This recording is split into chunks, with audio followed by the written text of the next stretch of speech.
Marchons avec Saint Joseph, le voyage de la Sainte Famille.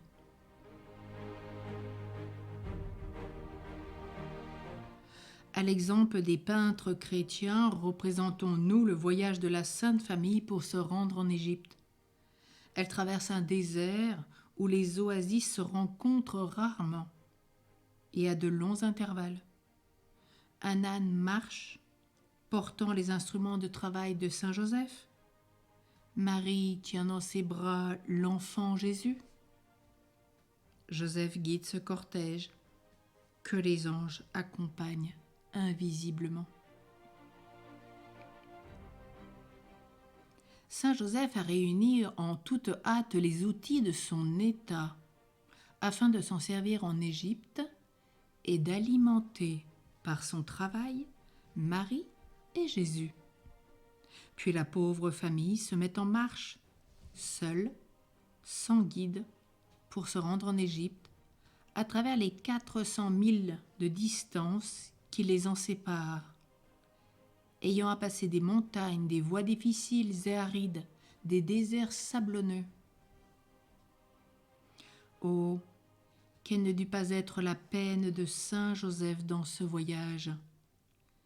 Il voyait souffrir son épouse bien-aimée, peu habituée à cheminer en portant le saint enfant dans ses bras.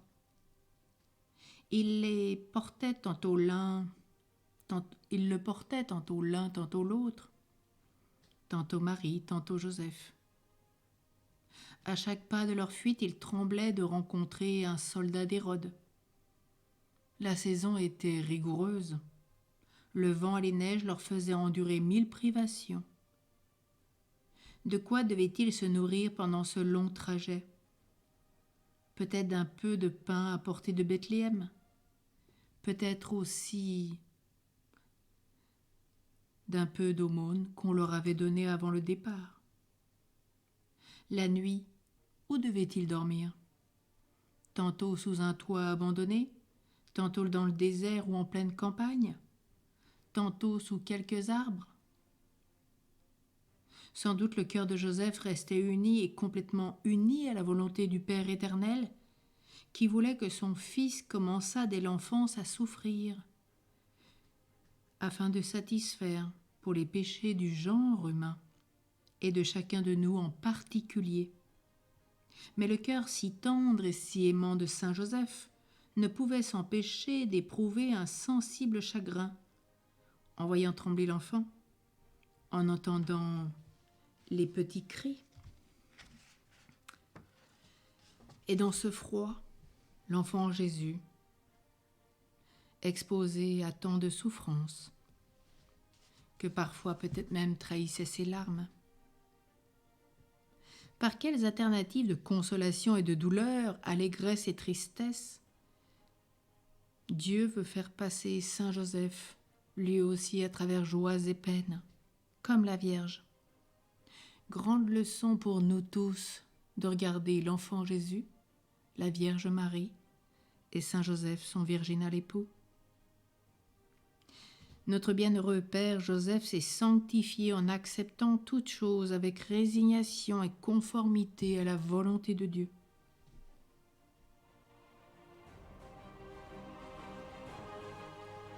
Alors ce matin, peut-être dans les moments d'abattement, d'ennui, s'unir à la courageuse résignation de Saint Joseph.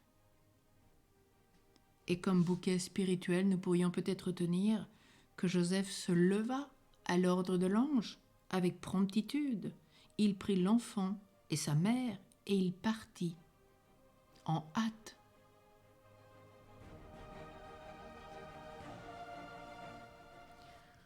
Aujourd'hui, l'exemple est tiré des chroniques de l'ordre des Capucins.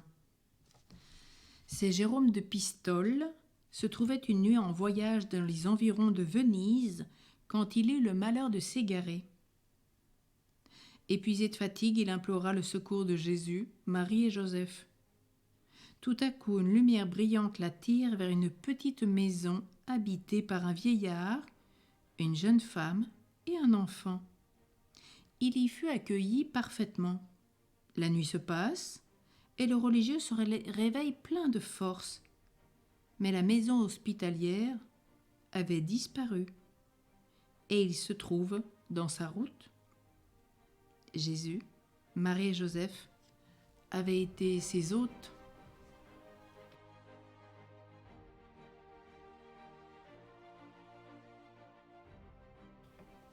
Prions. Ô bon Saint Joseph, ô mon tendre Père, fidèle gardien de Jésus, chaste époux de la Mère de Dieu, je te supplie et te conjure de présenter à Dieu le Père son Fils crucifié pour les pécheurs. Au nom 3 fois saint de Jésus, obtiens-nous du Père éternel la faveur que nous sollicitons.